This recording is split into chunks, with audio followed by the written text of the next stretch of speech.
Welcome to At Issue. My name is H. Wayne Wilson, and in October of 2018, yes, almost 2 years from now, the City Council will be making a decision about whether or not it should pursue the purchase of the water company. So you say to yourself, H, why on earth are we talking about the water company? It's almost 2 years from now.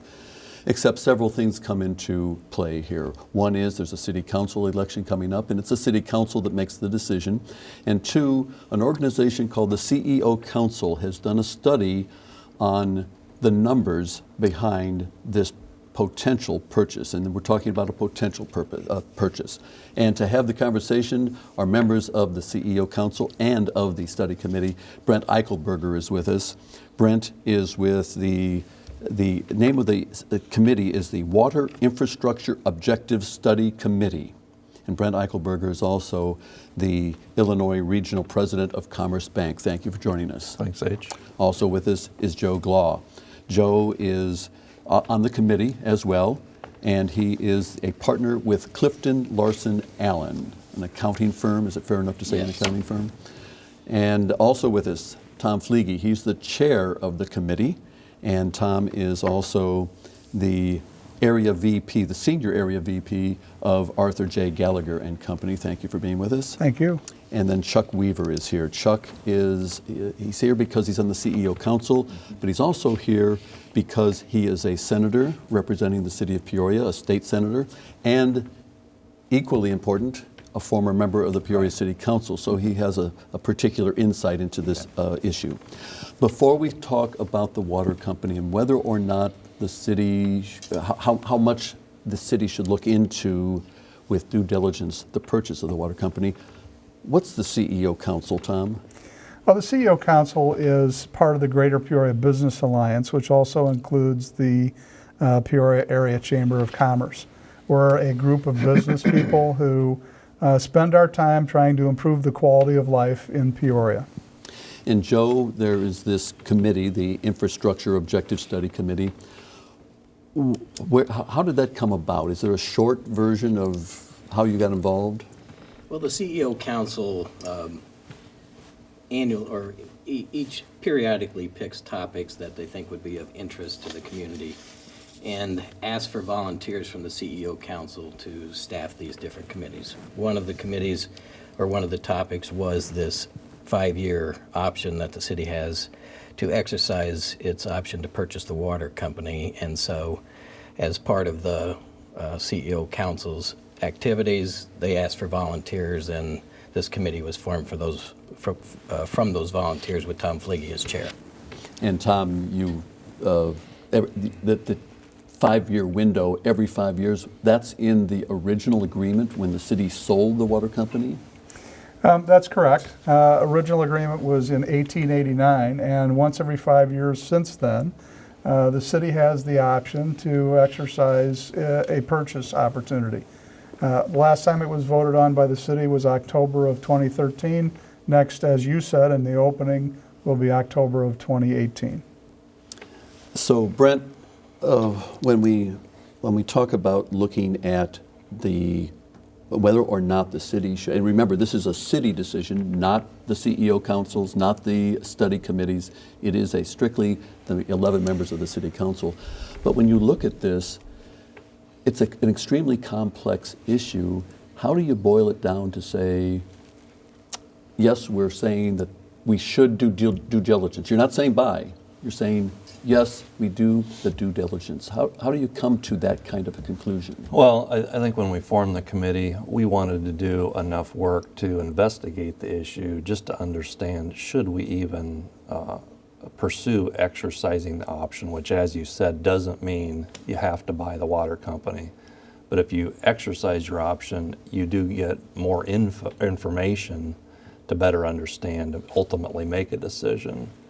But really the decision, once you pursue the path, there would be an appraisal amount. There is some price that the cash flows generated by the water company could justify paying for that asset. So, Joe, could you explain that not in great detail now. I know you're a numbers guy, but talk about this cash flow situation and whether or not the city can afford to buy.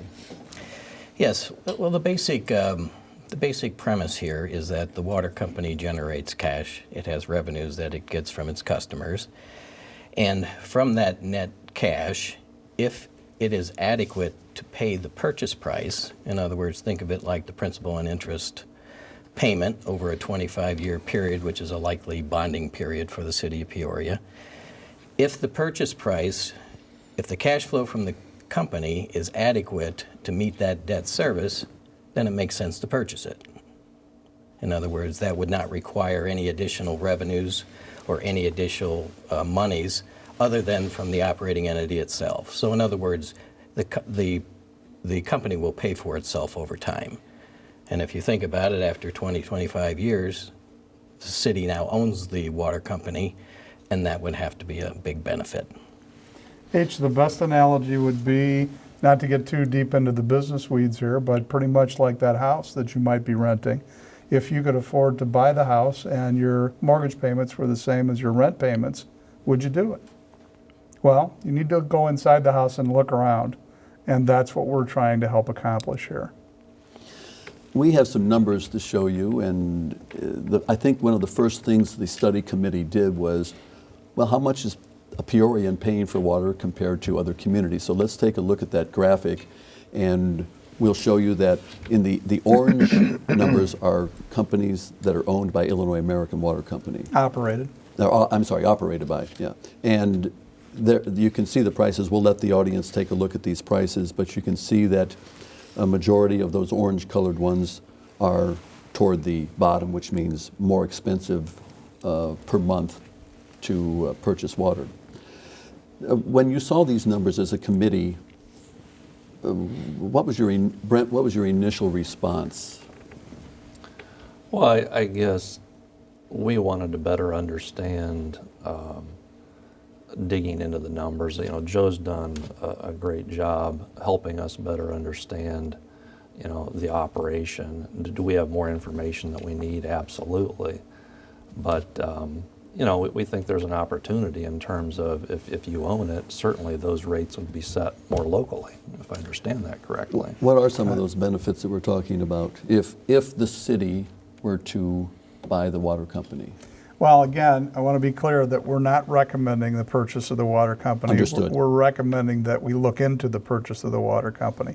But if eventually that were the conclusion and the vote and that was all done by the city, there's a number of advantages. First of all, in terms of controlling our own costs, our own rates, what we charge ourselves for our water, currently is done by the Illinois Commerce Commission. At this point, were we to buy it, that would be regulated by the city in one shape or fashion. Another one is who actually controls the water under our feet. Frankly, water is one of the most, if not the most, essential resource for any community to not only begin, but what their growth potential is in the future. So what happens to our water if Illinois American decides to ship it or pipe it or bottle it and send it away from here? Do we have any control over that? Are we remunerated at all for that utilization of our resource? Has the committee, as you did your study, and you looked at some of the municipally owned water companies in central Illinois, did it strike you as to why they did that and Peoria and Pekin are privately owned? That's a matter of conjecture, H. I would say that this has been status quo since 1889. Interestingly enough, was begun back then because the 1870 Constitution of Illinois mandated that there was a limit set on how much money municipalities could borrow. Peoria, as one of the fastest growing cities in the state, had a number of demands for its growth, and so they decided to outsource the water company, the water infrastructure, with an eye towards eventually regaining it, and that's why once every 5 years we have the opportunity to do so. To the best of our knowledge, this is the only such agreement in the entire country. Let me back up a little bit and talk about the city council, Chuck. the last time this came up, you voted to do due diligence. Correct. That didn't mean you voted to buy. You just said it's time to do due diligence. That vote failed. You were in the minority. Correct. Why did you feel at that time that the city should proceed with due diligence? You know, there's reasons why it makes sense for us to own the water company. Whether or not we should do that or not comes down to studying what the value of the company is. And to do that, you've got to jump in and do the due diligence. I thought it was a very simple decision to look at that time. It had not been reviewed for quite a while. The numbers were unknown the time before. The appraisals were very inconsistent with how those looked. I felt like it was the right time to take a look at whether or not this was a good time to buy the water company. Joe, he talked about the appraisals, and this goes back several years now, but the appraisals last time due diligence was done were real far apart. They were indeed. Why is that way, that you would be so far apart when professionals are trying to say this is what a water company is worth? Well, oddly enough, the disagreements were basically in philosophy. I'll just put it as simply as I can. The one philosophy is that the purchase price should be based upon what, for example, the stock market would pay for a similar company. Call it, I think most of your viewers would be familiar with a PE ratio, price to earnings ratio. So, for example, if the market is saying that hypothetically you should be paying 10 times earnings for the company, that's what the one appraiser said. The other appraiser said, well, I sort of agree with that. However, those companies have to pay income taxes, but the city of Peoria does not. So while we may agree that it's 10 times earnings, we believe the earnings are twice as much for the city of Peoria, so the city of Peoria should pay essentially twice as much. That's kind of being a little bit simplistic, but that's essentially how it happened. Is part of that the fact that we really don't know what the numbers are with Illinois American Water Company? I believe if you're looking back at what happened at the last go-around, they knew the numbers then. Now, as we sit here today, we do not know the numbers. So we do not know what that earnings So number it was strictly really a difference in philosophy back then because the numbers were revealed. That's correct. But today we don't really know the numbers. That's correct. And why is that? Illinois American Water is under no compulsion to release those. The numbers that are released or that are filed with the Illinois Commerce Commission, which we can access from the rate case filings, the Peoria district is combined with several other districts in a single format. So while we may know the numbers they refer to them as zones. So Peoria will be combined with 6, 7 other communities, and then you will know the numbers in total for them, but we can't break it down to get to just Peoria. So Chuck, as a senator, you have looked into this, and you introduced a bill last session. You're going to reintroduce this bill for more correct. transparency? Right. I filed 2 bills. One of them is to deal with valuation issues of a fair way to come out with appraisals that won't be as far apart as those last appraisals were when this was done before. Second thing is regarding transparency, so that we have the ability to look at Illinois American Water's numbers to get them broken down by the Peoria district specifically, not just by zone. And your hopes for that legislation this spring is? We'll file it. It'll get put into committee, and then we'll do our best to get it out of committee and get it to the floor. Let me go back to some comparisons, but instead of comparing to other communities like we did with the last graphic, this next graphic compares Peoria's water rate increases compared to the CPI, the Consumer Price Index. We can show that. This goes back on the far left side is 1974 and then up to the current. Can you explain this, Tom? Well, it's the Consumer Price Index for Midwestern cities, so it's important to recognize this doesn't include the entire rest of the country, which might have different numbers. So as much as possible on a comparative basis, we want to see, okay, how are costs in general performing versus the cost for water. And as you can see, there's a continued divergence on the upside between our cost of water and the cost of other goods that we utilize. I have to ask this question, and anyone can answer this, but did the issue with Galesburg's water quality, and more importantly with Flint, Michigan's water quality, ever enter into the conversation, or was it of any concern whatsoever in any way? Well, first of all, that issue just came up here in the last few months, and this study was begun over 2 years ago, and actually in November of 14. So fact is that this is kind of a late entry. But in reality, really doesn't have anything to do with this. We're not questioning the quality of the water service or the delivery thereby by Illinois American. This is nothing personal about Illinois American or the labor component associated. This is just looking at, is this an asset that we have an option to buy that is valuable and will generate a revenue stream for our community? As you look at the numbers in terms of who operates water companies, it's approximately 86% are municipally operated. Yes. Was that early in the conversation? Did you say, well, there must be something here if we have 86% of the water companies being operated by municipalities, this is worth looking into? Well, I would say I came to this committee very neutral in terms of, thinking about this issue, and it certainly raised my curiosity when you look at that statistic. So we did dig into the numbers, and the best numbers that we have at this point say it's worth taking that next step and exploring this further, and financially this could be a good investment for the city. You came into this neutral, you said. Absolutely. Was there some aspect of this that swung you over to say, yes, we need to do due diligence? Not to necessarily buy, but do due diligence. Well, in my role, I certainly come from a financial background, and when you start to look at the cash flows here, and again, this is the best information that we have at this point, but the cash flow projections that we modeled show that you could, and based on a purchase price, at some purchase price, you could borrow a certain sum of money and pay that back over time and eventually have an asset that you own in the city.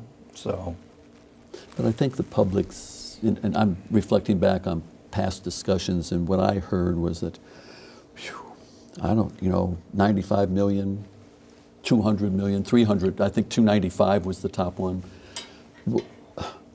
I don't want to be paying my taxes to pay that much money for a water company, regardless of whether it's 100 million, 300 million.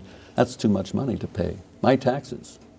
Fair question. And remember that our group are made up of business people, and the last thing we recommend is something that would increase your out-of-pocket as a citizen. We believe it's possible, once we discover the numbers, that we may be able to buy the water company, operate it successfully, and generate no significant increases to anyone at all. There should be enough profit currently being generated by the water company for us to do virtually the same without you as a citizen feeling the impact at all. If in fact it results in more money out of pocket, significant more money out of pocket for a citizen, then we'd recommend against. Yeah, Tom Joe, makes a good point here. First of all, we're not talking about any taxes for anybody. We're talking about using the income generated by the water company to retire the debt. So if it's not a good deal, we wouldn't recommend anybody do it. And a good deal is one where you get a fair price and you can use the revenues and the net income from the water company to retire the debt without raising rates on anybody. And that would be the way we would look at it. It's the way we looked at it the last time they did it. And with the price that the commission came up with the last time, it did not look like a great deal. In other words, the cash flow was not adequate to meet the debt service that would have been required to pay the price that was arrived upon during the last go-around. So in my view, it was the right decision to make not to proceed. So much of it depends on coming up with a fair price. What does the 1889 agreement say?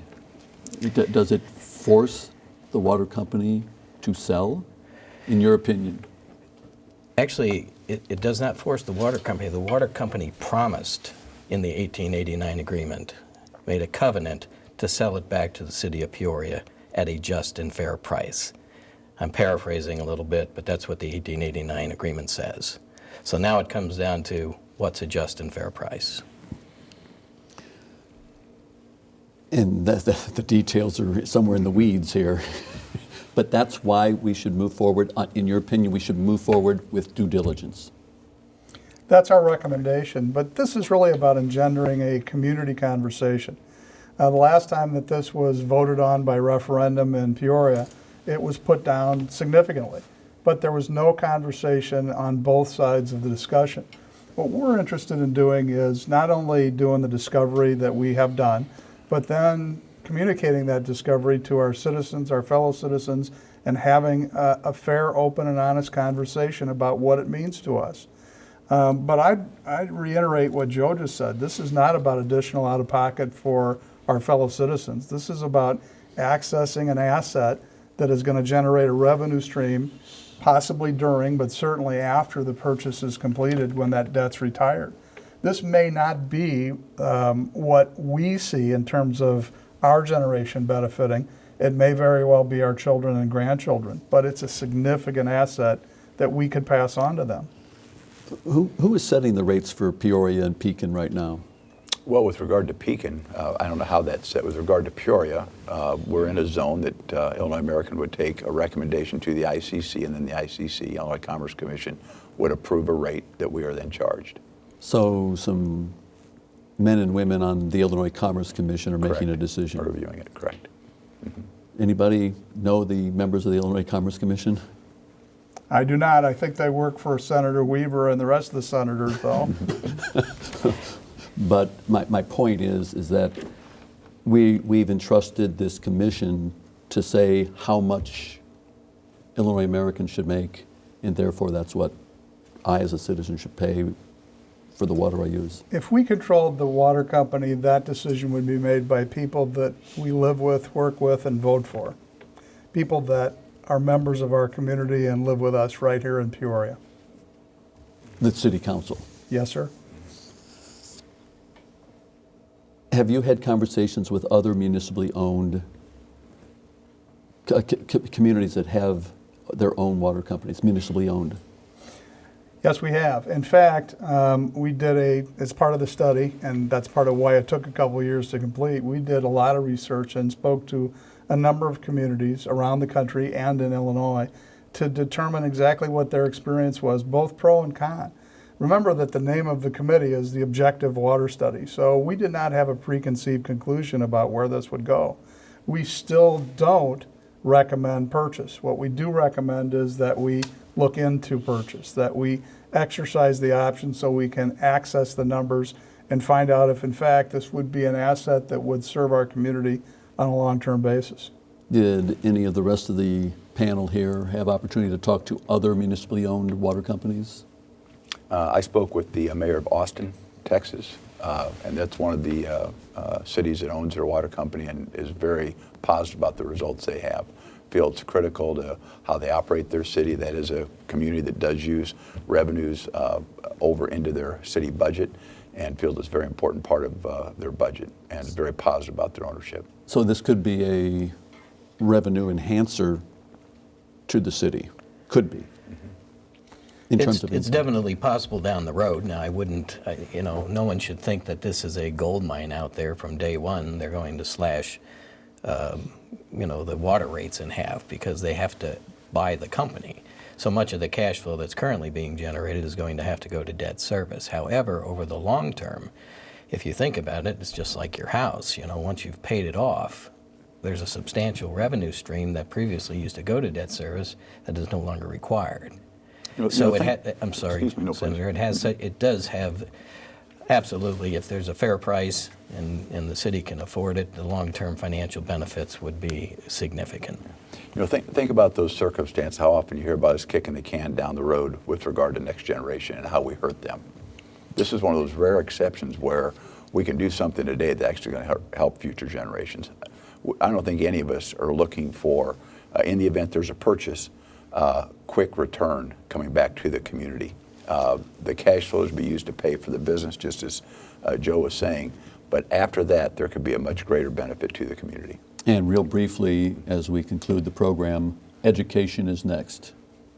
As I said, our purpose after we've done the study is to now sit down with our fellow citizens and communicate that. And we'll do that through Rotaries and Kiwanis and homeowners associations to have a very grassroots one-on-one conversation with our fellow citizens about whether or not we as a community should option the purchase. And once again, that decision will be made in the fall of 2018 by the City Council. I'd like to say thank you to my panelists, who all are members of the Water Infrastructure Objective Study Committee, Tom Fleege, and to Brent Eichelberger. Thank you very much. You're welcome. And also to Senator Chuck Weaver Thank you. and to Joe Glaw. We Thanks for having appreciate us. the conversation and the education. Thank you. Thank you. Please join us next time on At Issue. We're going to be talking about some startup companies. If you haven't heard of DevBrite, or maybe a company by the name of Natural Fiber Welding, we're going to find out the challenges and the benefits of having startup companies in Bloomington Normal and Peoria next time on At Issue.